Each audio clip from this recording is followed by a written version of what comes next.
ಮುಂಗಾರು ಮಳೆ ಬಂದ ತಕ್ಷಣ ನಮ್ಮ ರೈತರೆಲ್ಲ ಬಿತ್ತನೆ ಮಾಡ್ತಾರೆ. ಶೇಂಗಾ ಹಾಕ್ತೀವಿ, ಎಲ್ಲ ಬೆಳೆಗಳನ್ನು ಹಾಕ್ತೀವಿ. ಬೆಳೆ ಹಾಕ್ಬೇಕಂದ್ರೆ ಈಗ ಕೃಷಿ ಇಲಾಖೆಯಿಂದ ಬೀಜಗಳನ್ನೆಲ್ಲ ಕೊಡ್ತಾರೆ, ಏನೇನು ಅನುಕೂಲ ಇದೆ ಎಲ್ಲನೂ ಮಾಡ್ತಾರೆ. ಅದ್ರ ಜೊತೆಗೆ ರೈತರು ಏನಪ್ಪ, ಈಗ ಕೃಷಿ ಇಲಾಖೆ ನೀವೆಲ್ಲ ಹೋಗೋಕ್ಕಾಗಲ್ಲ, ಈ ಊರಲ್ಲೇ ಏನೇನು ಯೋಜನೆ ಇದೆ, ಏನು ಬೀಜ ಎಲ್ಲ ಸಿಗುತ್ತೆ, ಗೊಬ್ಬರ ಕರೆಕ್ಟಾಗಿ ತಿಳ್ಕೊಬೇಕಂದ್ರೆ ಎಲ್ಲರೂ ನಿಮ್ಮ ಹತ್ರನೇ ಬಂದು.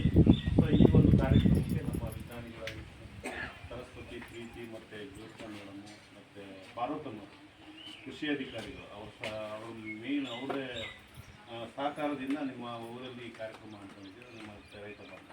ಸೊ ಈ ಮುಂಗಾರು ಅಂದರೆ ಏನಾಗುತ್ತೆ, ಮಳೆ ಬರೋ ಸ್ಟಾರ್ಟ್ ಆಗುತ್ತೆ. ಈ ಹೋದ ವಾರ ಬಂದಿದ್ದು ಮಳೆ ಅಲ್ಲ, ಮುಂಗಾರಲ್ಲ. ಸೊ ಮುಂಗಾರು ಅಂದರೆ ಜೂನ್ ಮೊದಲನೇ ವಾರಕ್ಕೆ ಬರುತ್ತೆ. ಜೂನ್ ಮೊದಲನೇ ವಾರಕ್ಕೆ ಅಂದರೆ ಏನೋ ಕೇರಳ ಫಸ್ಟ್ ಬರುತ್ತೆ. ಕೇರಳದಿಂದ ನಮಗೆ ಕರ್ನಾಟಕ ಇನ್ನೂ ಬಂದಿಲ್ಲ, ಇನ್ನೂ ಸ್ಟಾರ್ಟ್ ಆಗಬೇಕು. ಸೊ ಜೂನ್ ಮೊದಲನೇ ವಾರದಾಗೆ ಬರುತ್ತೆ ಮುಂಗಾರು. ಅಂದರೆ ಮಳೆ ತುಂಬಾ ಬರುತ್ತೆ. ಮಳೆ ಬಂದಾಗ ನೀವೆಲ್ಲ ಬಿತ್ತನೆ ಮಾಡೋಕ್ಕೆ ಸ್ಟಾರ್ಟ್ ಮಾಡ್ತೀರಿ. ಎಲ್ಲ ಬೆಳೆಗಳನ್ನು ಯಾವುದೇ ಉದಾಹರಣೆ ನೀವು ನಾನೇನು ಶೇಂಗಾ, ಮೆಕ್ಕೆಜೋಳ, ಹರಳು, ಯಾವ್ಯಾವ ಬೆಳೆಗಳನ್ನು ನಿಮ್ಗೆ ಗೊತ್ತಿದೆ ಅವೆಲ್ಲವನ್ನು ಬಿತ್ತನೆ ಮಾಡೋಕ್ಕೆ ಸ್ಟಾರ್ಟ್ ಮಾಡ್ತೀವಿ. ಸೊ ಒಂದಂದರೆ ನಿಮ್ಗೆ ಗೊತ್ತಿದೆ, ಈಗ ಫಸ್ಟಿಗೆ ನಾವೇನು ಮಾಡಬೇಕು, ಉಳುಮೆ ಮಾಡೋಕ್ಕಿಂತ ಮುಂಚೆ ಭೂಮಿ ಎಲ್ಲ ಹಿಂಗಿರ್ಬೇಕು. ಅದರಲ್ಲಿ ಮಣ್ಣು ಪರೀಕ್ಷೆ ಮಾಡ್ತೀವಿ. ಮಣ್ಣು ಪರೀಕ್ಷೆ ಗೊತ್ತಾ, ಯಾರು ಮಾಡ್ತೀರಾ ಎಲ್ಲ ಸಬ್ಸಿಡಿ ಮಾಡ್ತಿದ್ರಾ, ಮತ್ತೆ ಡ್ರಿಪ್ಪಿಂಗ್ ಮಾಡ್ತಿದ್ರಿ, ಮತ್ತೆ ಯಾವ್ದಾರು ಮಾಡ್ತಿದ್ರಾ, ಮತ್ತೆ ಯಾರು ಮಾಡಿದ್ರಾ? ಸೊ ಕಂಪಲ್ಸರಿ ಮಣ್ಣು ಪರೀಕ್ಷೆಗೆ ಮಾಡಿಸ್ಬೇಕು. ಮಣ್ಣು ಪರೀಕ್ಷೆ ಅಂದರೆ ನಮ್ಮ ಭೂಮಿಯಲ್ಲಿ ಪೋಷಕಾಂಶಗಳು ಎಷ್ಟಿದೆ, ನಾವೆಷ್ಟು ಗೊಬ್ಬರ ಹಾಕ್ಬೇಕು. ಸುಮ್ಮನೆ ಯಥಾವಚ್ಛವಾಗಿ ನಾವು ಸುಮ್ಮನೆ ಗೊಬ್ಬರ ಹಾಕಿರಲ್ಲ. ಈಗ ನಾವೆಲ್ಲ ಈಗ ಹಾಸ್ಪಿಟಲ್ದಲ್ಲಿ ಏನು ಟೆಸ್ಟ್ ಮಾಡ್ತಾರೆ, ಬ್ಲಡ್ ಟೆಸ್ಟ್ ತಾನೇ.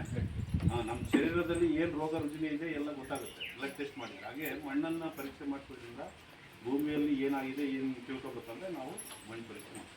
ಮಣ್ಣು ಪರೀಕ್ಷೆ ಕಾರ್ಡ್ ಕೊಡ್ತಾರೆ ಕೃಷಿ ಇಲಾಖೆ ಎಲ್ಲ, ಕೃಷಿ ವಿಜ್ಞಾನ ಕೇಂದ್ರಕ್ಕೆ ಬಂದು ಒಂದು ಕಾರ್ಡ್ ಕೊಡ್ತೀವಿ.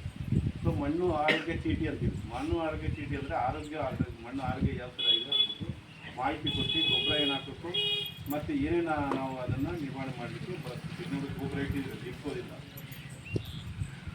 ಸೊ ಗೊಬ್ಬರ ಹಾಕ್ಬೇಕಂದ್ರೆ ಮಣ್ಣು ಪರೀಕ್ಷೆ ಮಾಡ್ತೀವಿ. ಈಗ ನಾವು ಗೊತ್ತಿಲ್ಲ, ನಮ್ಮ ಇವರು ಹೆಸರು ಗೊತ್ತಾಗಿಲ್ಲ, ತಿಪ್ಪೇರಪ್ಪ ಅವು ಮಾಡ್ತಾರೆ. ಸೊ ಎಲ್ಲರೂ ಡ್ರಿಪ್ಪಿಗೆ ಯಾರು ಅಪ್ಲಿಕೇಶನ್ ಹಾಕ್ತಿದೆ, ಇದಕ್ಕೆ ಬ್ಯಾಂಕ್ ಲೋನಿಗೆ ಯಾರು ಹಾಕ್ತಿದ್ರೆ, ಯಾವ್ದಾರು ಏನಾರ ದಾಳಿಂಬೆ ಗಿಳಿಂಬೆ ಹಾಕ್ತಿದ್ರೆ ನೀವು ಲೋನ್ ತಗೋಬೇಕಂದ್ರೆ ನಿಮ್ಗೆ ಮಣ್ಣು ಪರೀಕ್ಷೆ ಬರುತ್ತೆ. ಇಲ್ಲ ಅಂದರೆ ನಿಮ್ಗೆ ಸ್ಯಾಂಕ್ಷನ್ ಆಯಿತಾ. ಸೊ ಮಣ್ಣು ಪರೀಕ್ಷೆ ಮಾಡ್ತೀವಿ. ಮಣ್ಣು ಪರೀಕ್ಷೆ ಕಂಪಲ್ಸರಿ ಮಾಡ್ತೀವಿ. ಪ್ರತಿ ವರ್ಷನೂ ಮಾಡಿಸ್ಬೇಕು, ಅಥವಾ 3 ವರ್ಷಕ್ಕೆ ಒಂದ್ಸರಿ ನೀವು ಮಣ್ಣು ಪರೀಕ್ಷೆ ಅವಾಗ ನಮಗೆ ಗೊತ್ತಾಗುತ್ತೆ ಮಣ್ಣು ಪರೀಕ್ಷೆ. ಅದಾದಮೇಲೆ ನಾವೇನು ಮಾಡ್ತೀವಿ, ಮಣ್ಣು ಪರೀಕ್ಷೆ ಆದಮೇಲೆ ಉಳುಮೆ ಮಾಡ್ತೀವಿ. ಮಳೆ ಬಂದು ಎಲ್ಲ ಜಮೀನೆಲ್ಲ ಉಳುಮೆ ಮಾಡ್ತೀವಿ. ಯಾವಾಗಲೂ ಕಬ್ಬಿನ ನೀರು ಹಾಕಿ ಆಳವಾಗಿ ಉಳುಮೆ ಮಾಡ್ತೀವಿ. ಯಾವುದೇ ಬೆಳೆ ಹಾಕ್ತೀವಿ, ಮೆಕ್ಕೆಜೋಳ ಹಾಕಿ, ಶೇಂಗಾ ಹಾಕಿ, ಯಾವ್ದಾರು ಹಾಕಿ ಆಳವಾಗಿ ಉಳುಮೆ ಮಾಡೋದು. ಕಬ್ಬಿಣದ ನೀರು ಹಾಕೊಂಡು ಉಳುಮೆ ಮಾಡೋದು. ನೀವು ಮೊದಲೆಲ್ಲ ಹೊಡಿತೀವಿ, ಎತ್ತು ಮಡಿಕೆ ಹೊಡಿತೀವಿ, ಕರೆಕ್ಟ್ ತಾನೆ. ಈಗೆಲ್ಲ ಟ್ಯಾಕ್ಟ್ರಿ ಬಂದ ದೊಡ್ಡ ಕಬ್ಬಿಣದ ನೇಗಳು ಹಾಕಿ ಬೇಗ ಮಾಡ್ಬೋದು, ಬೇಗ ಹೊಡಿತಾರೆ ಈಗ ಟ್ಯಾಕ್ಟ್ರಿಂದ. ಅಂದರೆ ಒಂದು ನಿಮಿಷಕ್ಕೆ ಉಳುಮೆ ಮಾಡ್ತಿದ್ರೆ ಹೊಡಿತಾರೆ. ಸೊ ಆಳವಾಗಿ ಯಾಕೆ ಉಳುಮೆ ಮಾಡೋದು? ಈಗ ಮಳೆ ಬರ್ತಾ ಇರ್ತದೆ, ಜೋರು ಮಳೆ ಬಂದಾಗ ಏನಾಗುತ್ತೆ, ನಮ್ಮ ಮಣ್ಣು ಪಚ್ಕೊಂಡು ಬೇರೆ ಕಡೆ. ಸೊ ನಾವು ಸರಿ ಉಳುಮೆ ಮಾಡಿದರೆ ಇಲ್ಲಿ ನೀರೆಲ್ಲ ಬರ್ಬೋದು.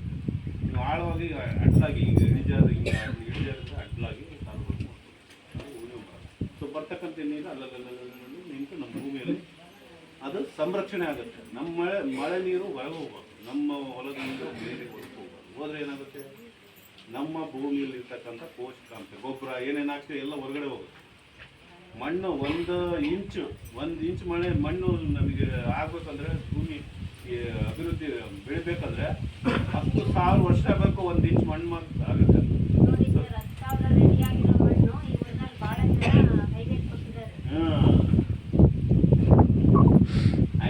ಅದೇನು ಮಾರ್ಬಿಟ್ಟಿಲ್ಲ. ಯಾವಾಗಲೂ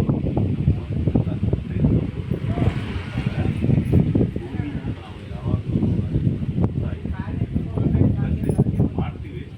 ಆದಷ್ಟು ನಮ್ಮ ಭೂಮಿನ ನಾನು ಹೇಳಿದೆ, ನಾವು ಉಳುಮೆ ಮಾಡ್ಬೇಕಾದ್ರೆ ಮಣ್ಣು ಎಷ್ಟು ನಾನು ಹೇಳಿದೆ, 1 ಇಂಚು ಮಣ್ಣು ಬೆಳೆಯೋದಕ್ಕೆ 10,000 ವರ್ಷ. ಮತ್ತೆ 1 ಇಡೀ ಮಣ್ಣು ಇಟ್ಕೊಂಡ್ರೆ ಸಾವಿರಾರು ಜೀವಾಣುಗಳಿರ್ತವೆ. ಈಗ ಮನುಷ್ಯ ಬದುಕೋದು ಮಣ್ಣಿಂದನೇ, ಸಾಯೋದು ಮಣ್ಣಿಂದ. ಮಣ್ಣು ಬಿಟ್ಟರೆ ಏನೂ ಇಲ್ಲ. ಭೂಮಿ ತಾಯಿ ಬಿಟ್ಟರೆ ಬೇರೆ ಯಾವ್ದು ಇದೆಯಾ? ನಾವು ಊಟ ಕೊಡೋದು ಯಾವುದು? ಭೂಮಿ ತಾಯಿನೇ. ತಿನ್ನೋದು ಅದರಿಂದನೇ. ಲಾಸ್ಟಿಗೆ ಹೋಗೋದು ಎಲ್ಲಿಗೆ? ಮಣ್ಣಿಗೆ. ಅದು ಬಿಟ್ಟರೆ ನಾವು